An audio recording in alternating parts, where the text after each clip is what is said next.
दुनिया रचने वाले को भगवान कहते हैं और संकट हरने वाले को हनुमान कहते हैं। भगवान श्री राम के सबसे बड़े भक्त हनुमान जी के चरणों में सादर प्रणाम। हनुमान जी प्रभु श्री राम के कितने बड़े भक्त थे, इस बात से आपको पता चलेगा। लंका विजय के बाद जब भगवान श्री राम वापस अयोध्या लौट रहे थे, हनुमान जी ने कहा कि मैं भी चलना चाहता हूं, अयोध्या में रहकर के आपकी सेवा करना चाहता हूं। तो प्रभु श्री राम, माता सीता, भ्राता लक्ष्मण के साथ हनुमान जी भी अयोध्या में आ गए। और एक दिन उन्होंने देखा कि माता सीता अपनी मांग में सिंदूर भर रही थी, तो उन्होंने पूछा कि ऐसा क्यों कर रही हैं? तो माता सीता ने कहा कि मैं ऐसा इसलिए करती हूं ताकि प्रभु की उम्र लंबी रहे, वो हमेशा प्रसन्न रहे। ये बात जैसे ही हनुमान जी ने सुनी, उन्होंने सारा सिंदूर अपने ऊपर डाल लिया, वो सिंदूरी हो गए और प्रभु श्री राम के पास पहुंचे। भगवान ने पूछा कि ये क्यों कर लिया, ये किसने बताया?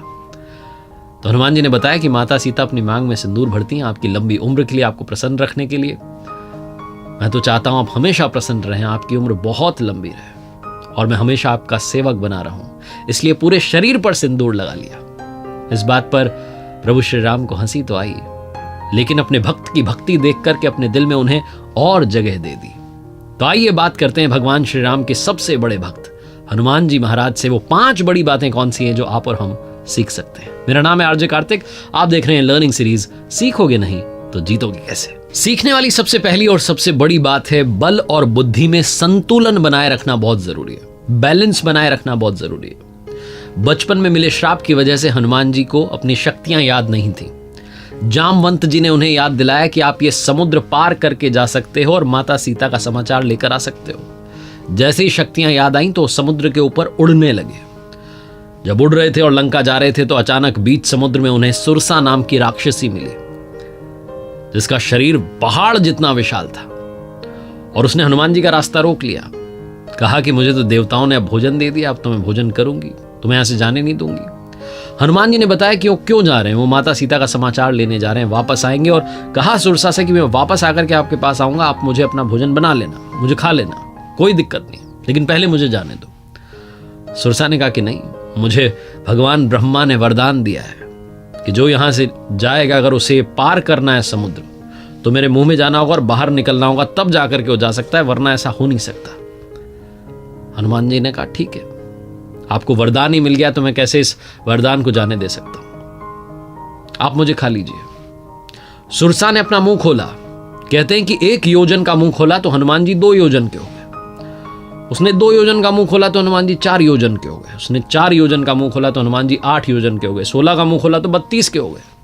जब सुरसा ने 100 योजन का मुंह खोला तो हनुमान जी तीव्र गति से एकदम छोटे हो गए, सुरसा के मुंह में गए और वापस आ गए। जैसे हनुमान जी ने किया, सुरसा उनकी बुद्धि से बड़ी प्रभावित हुई, प्रसन्न हुई और अपने असली रूप में आ गई। उसने बताया कि वो सर्पों की माता है और देवताओं ने उसे यहां पर भेजा था हनुमान जी की परीक्षा लेने के लिए, कि देखा जा सके कि जो माता सीता का समाचार लेने जा रहा है उसमें कितना धीरज है, कितनी बुद्धि है, कितना बल है। और सुरसा ने कहा कि आप इस परीक्षा में उत्तीर्ण हो गए हैं, आप जाइए और माता सीता का समाचार लेकर के आइए, प्रभु श्री राम को समाचार सुनाइए। ये पहली बात बहुत इंपॉर्टेंट है लाइफ में। बल और बुद्धि में बैलेंस बना करके रखना बड़ा जरूरी है। मालूम होना चाहिए कि कहां बड़ा बनना है और कहां छोटा बनना है, छोटे रह करके काम निकाल लेना है। जब हनुमान जी लंका पहुंचे तो असुरों की भीड़ में, राक्षसों की भीड़ में भगवान के भक्त को उन्होंने खोज लिया। दूसरी बड़ी बात जो उनसे सीखी जा सकती है वो है मैनेजमेंट।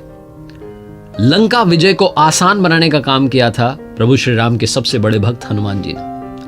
असुरों की भीड़ में, लंका में राक्षसों की भीड़ में उन्होंने भगवान के भक्त को खोज लिया।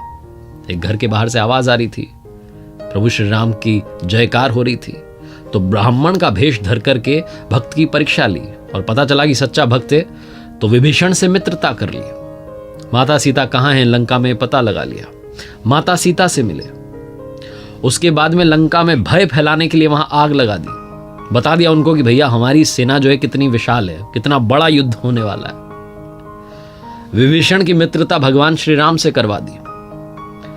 लंका विजय को इन शॉर्ट आसान बनाने का काम किया, अपने प्रबंधन की वजह से, अपने मैनेजमेंट की वजह से, अपनी स्ट्रैटेजीज की वजह से। तो लाइफ में जब कोई बड़ा लक्ष्य आ जाए तो छोटे छोटे स्टेप लेकर के आप चीजें आसान कर सकते हैं, ये सिखाते हैं हनुमान जी। तो जैसे मैं बता रहा था कि समुद्र के बीच में जब सुरसा नाम की राक्षसी से मिले और सुरसा ने अपना मुख बड़ा कर लिया, अपना मुंह बड़ा कर लिया। 2 योजन का कर लिया तो 4 के हो गए, 4 योजन का मुंह कर लिया तो 16 के हो गए। इतने विशाल, इतने मजबूत थे, लेकिन कभी घमंड नहीं किया। मां सीता का समाचार लेकर के जब वापस लौट आए, प्रभु श्री राम को समाचार सुनाया, तो जामवंत जी गुणगान करने लगे हनुमान जी के कि वाह हनुमान, कमाल कर दिया, लंका में आग लगाकर आ गए, दुश्मन की सेना में भय फैला दिया। और कहने लगे कि प्रभु हनुमान ने सब कुछ कर दिया। हनुमान जी कहने लगे नहीं, मैंने तो नहीं किया। प्रभु श्री राम ने कहा कि हनुमान तो मना कर रहे हैं। जामवंत ने कहा नहीं प्रभु, हनुमान ने ही किया है। हनुमान जी ने फिर कहा कि मैंने नहीं किया है। जामवंत जी ने कहा नहीं, हनुमान ने ही किया है, हनुमान ने इतना सब कमाल किया है। फिर हनुमान जी ने कहा कि अरे मैंने नहीं किया है। तो भगवान ने कहा क्या मैंने किया है? हनुमान जी ने कहा हाँ प्रभु, आप ही ने तो किया है, आप ही के आशीर्वाद से तो ये सब संभव हो पाया है, मैं तो सिर्फ निमित्त मात्र था। ये तीसरी लर्निंग यही है कि जीवन में कभी अहंकार मत आने दीजिएगा, विनम्र बनकर रहिएगा, क्योंकि विनम्रता महान लोगों की पहचान होती है। हनुमान जी में अहंकार नाम की चीज कभी आई नहीं, वो हमेशा भक्त बनकर रहे और भक्ति में लीन रहे। जब हनुमान जी को अपनी शक्तियों की याद आ गई, जब उन्हें मालूम चला कि वो कितने शक्तिशाली हैं, उड़कर के पहुंच गए लंका में, माता सीता के पास पहुंच गए, उनका समाचार ले लिया। वो चाहते तो पल में मां सीता को वहां से छुड़ा करके वापस प्रभु श्री राम के पास ला सकते थे, लेकिन उन्होंने ऐसा नहीं किया। मां जब रूठ गई, कहने लगी, हनुमान जी से मिली तो सबसे पहले कहने लगी कि प्रभु श्री राम को गुस्सा नहीं आ रहा है, मैं यहां पर हूं, वो तो सब कुछ कर सकते हो, मुझे यहां से लेकर क्यों नहीं जाते? हनुमान जी ने कहा कि मां, मैं अभी आपको ले जा सकता हूं, लेकिन आदेश नहीं है।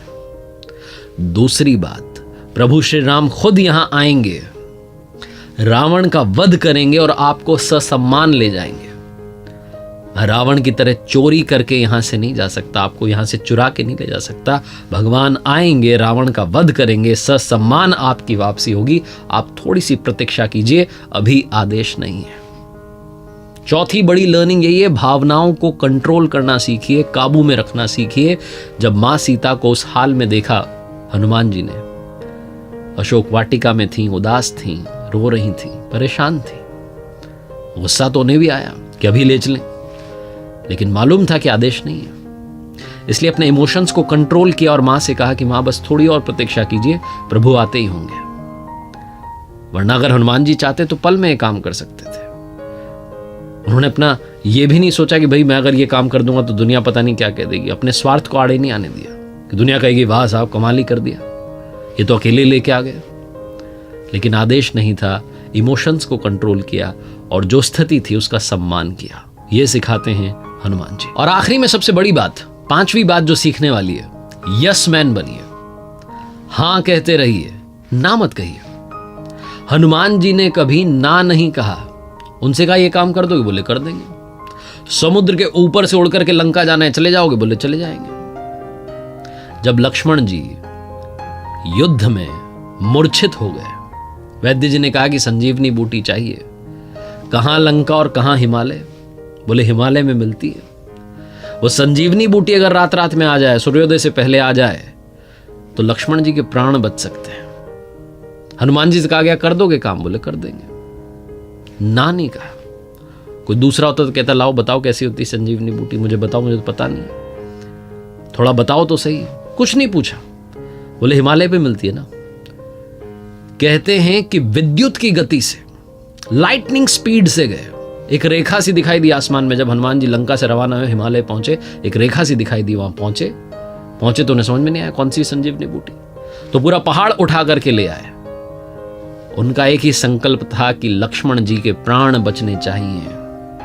प्रभु की आंखों में जो आंसू आए हैं उन्हें और उदास नहीं करना है। प्रभु के चेहरे पर मुस्कान आनी चाहिए, उनके भ्राता के प्राण बचने चाहिए। वो पूरा पहाड़ लेकर के आ गए, लेकिन ना नहीं कहा।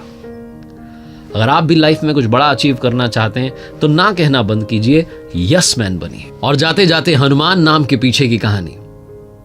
हनुमान जी के पिता का नाम केसरी जी था। रामायण के अनुसार बचपन में हनुमान जी का नाम बजरंगबली था। हनुमान नाम कैसे पड़ा?